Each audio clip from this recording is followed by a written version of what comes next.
What is up, guys? Welcome back to the channel and welcome to a brand new video. Now today you join me inside the all new VW Taigo, and we're going to be reviewing this car, and let's see what the Taigo is all about. I really do hope you guys enjoy this video. Let's get right into it.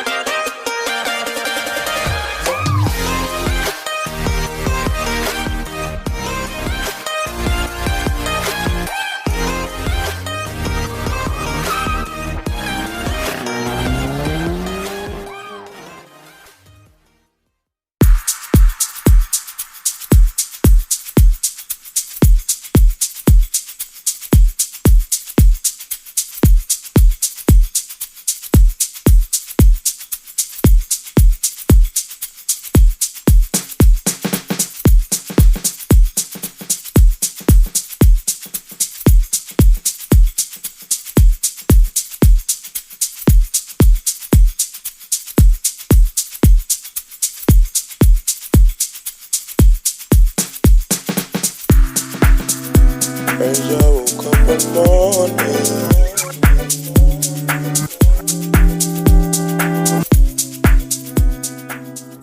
So then, here it is now. Please do take note, today is actually quite overcast and it's very windy, so that might interfere with the audio a little bit, but I'll try to be as much audible as possible. Now, for a bit of introduction, the Taigo is somewhat a mini SUV coupe. It is sharing the Polo platform, and so it sits alongside the Polo and the T-Cross. You could say it is a more restyled T-Cross for people who are looking for something which is more out there in terms of design. So it does have that coupe SUV kind of look, and compared to the Polo, it is lifted, so it rides higher, it is wider, it is overall bigger. Also inside the cabin you have more space and so on. So now this one in particular is the R line, and I'll run you guys down the features that come with the R line. Now the R line is mainly a cosmetic thing. It is more about making the car look more stylish, more aggressive in a sense. Now up front, as always, you have this R line or the R badge right here on the front, and this one has a very different grille compared to other VW models. It's kind of honeycomb, or it has this honeycomb effect, something which is very similar to a car that I've reviewed recently, which is the T-Roc. This kind of infinity shaped design, and it stands out more when it is in this gloss black touch. So you get the IQ lights as standard, which is very insane, because lights are a very big spec or option on a car. Now coming around to the side, as standard, the R line comes with a set of 17-inch rims, but you can upgrade to 18s, which these are. You'll also notice these are in black.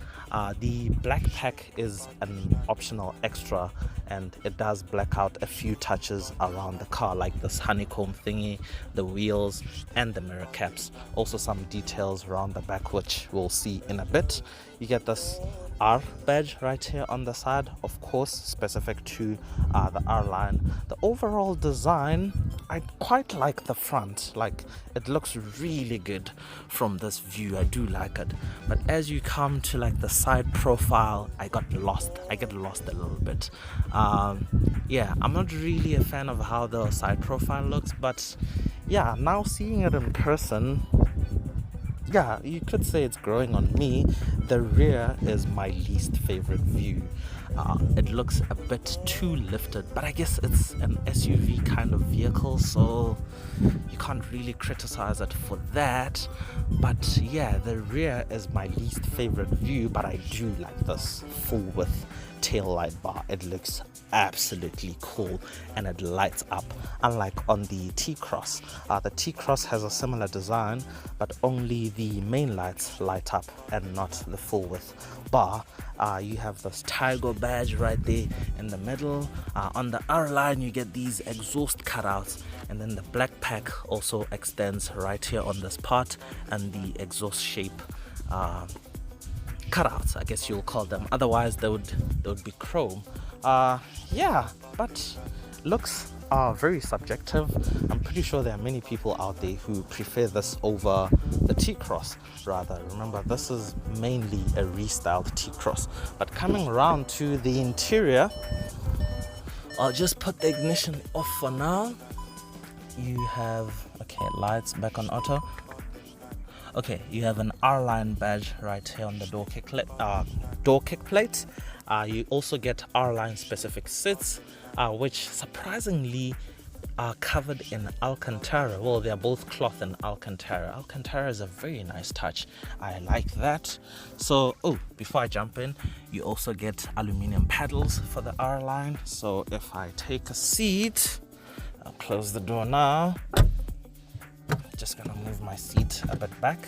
You have this. Now I think I can start the car, but so the R line gets its own unique steering wheel, which has this silver touch, and it also gets an R badge down there. Yeah, overall the cabin is very nice. One thing that stood out to me as soon as I jumped inside this car, ergonomically it looks exactly like in the Polo, but it feels much bigger. Like, surprisingly, there's a lot more room in here. The dashboard is a lot, well, it feels like it's a lot higher than in the Polo. I do quite like the mirrors. They're very big. I do like their shape as well. So yeah, it's a very nice, well, ergonomically it's very nice. But as some of you might be aware, in terms of quality, the Polo platform doesn't really offer much, because you get plastic touches all over on the door cards and also on the dashboard rather. Actually the dashboard is soft touch, which is very nice, but the door cards are mainly just plastic touch. Polo platforms only get this traditional manual handbrake. As you climb up the other VW models, you get an electronic handbrake, but hey, that is not much of a big deal, although yeah, it does take up a lot of space down here. So VW's virtual info display, which is very, very nice, we've seen in all the other models. Something which I find very interesting, you'll notice that in this car you don't get the touch sensitive controls on the steering wheel.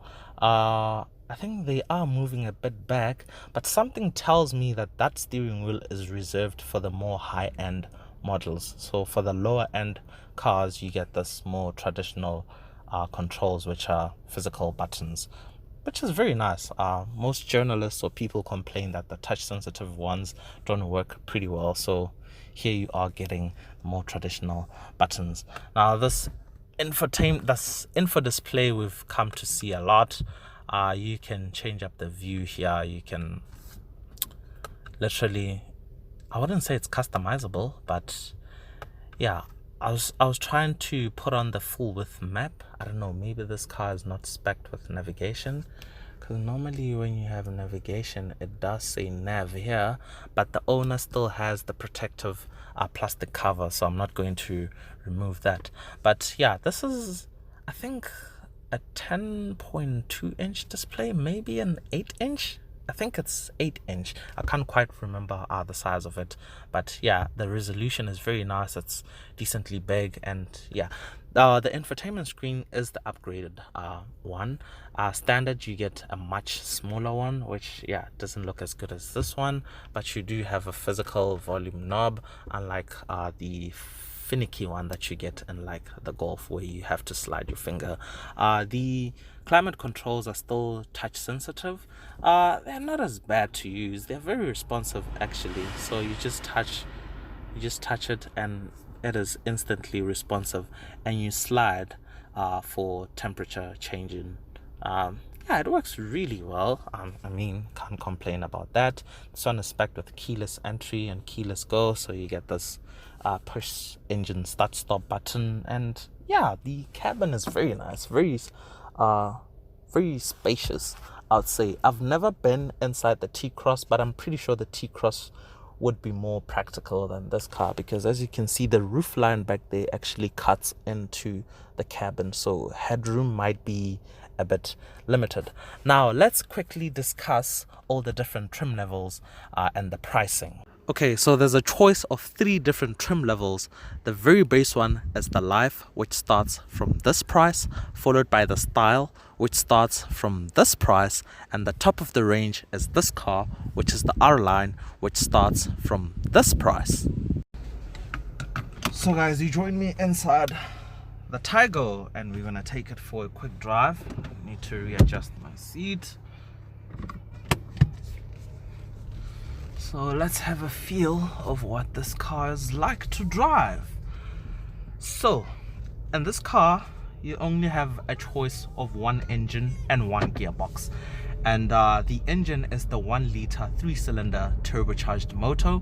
It pushes 84 kilowatts and about 230 newton meters of torque. That torque is actually very decent, and you do feel it when you're driving. So one interesting thing about the suspension in this car, it feels very solid, certainly, but it's more on the firm side than it is on the comfy and relaxing side. But it's not too bad. It feels a bit like a more focused car. And I found something very interesting with the steering wheel is that it feels very direct.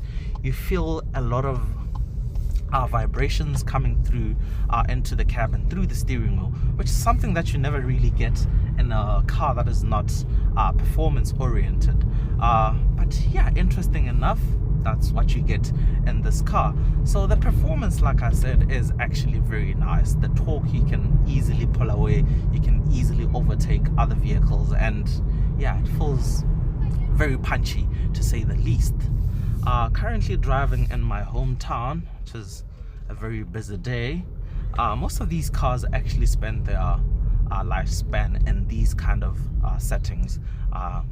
VW cars, or the VW brand, is very popular within black societies here in South Africa. So we are very loyal to VW. So you will see a lot of these around here and so on. So yeah, I feel like this is a very ideal environment to put this car to the test. But one thing's for sure, this cabin is a very nice place to be. Like all the modern creature comforts like App Connect, seat heating, like all the modern goodies are all in here. You can option them. So yeah, that does make for a car that is very nice to own and very nice to live with. So I'm just going to quickly try and exploit the performance because the road is open up ahead. I'll put the gearbox in sport, and yeah, foot flat, traction kicks in. Yep, that's very fast. It does bite into the tarmac and off you go. Yeah, so it's really quick. I'm not the biggest fan of this engine, but the thing is, I'm looking at it with my petrol head kind of mindset, and I don't think I should be doing that, because this is a car for, literally, it's not a performance car, just to put it in simple terms. So it's not fair to go in on the engine looking at it from that perspective. So for driving, for a car in general, which is not about performance, it's a very good engine. It's very fuel efficient. I think VW claims or codes 5.4 liters per 100 kilometers average. But yeah, in the real world, actually this car is reading 17.1, but I don't know when was the last time it was researched, but I'm pretty sure you can easily do 6 liters per 100 kilometers in this car, which is really great. So yeah, on the driving side, a big thumbs up. It drives really well. It's comfortable enough. It also has a bit of a sporty edge to it, which is strange, but I'll take that. So yeah, that's pretty much my 2 cents about how this car drives. So guys, in conclusion, so VW's current SUV lineup is insane. So it takes me back to something that I've been saying a lot. I've said this in the Haval H6 GT review and also in the T-Roc review, that the SUV market is absolutely booming right now, and manufacturers have found ways to capitalize on the demand by bringing out new styling and, you know, tweaking the designs of their different cars just so they can make more profit. Remember, car manufacturers are essentially a business, so that is okay for them to find new ways to make more money. So now, hence, this is why you're seeing all these somewhat different cars which are also the same in a way with different pricings, like this one in particular. One could argue this is exactly the same as like the T-Cross, maybe even the T-Roc, because that car doesn't offer much of a different experience compared to this. So now the choice is yours as the buyer. Which car do you like in particular?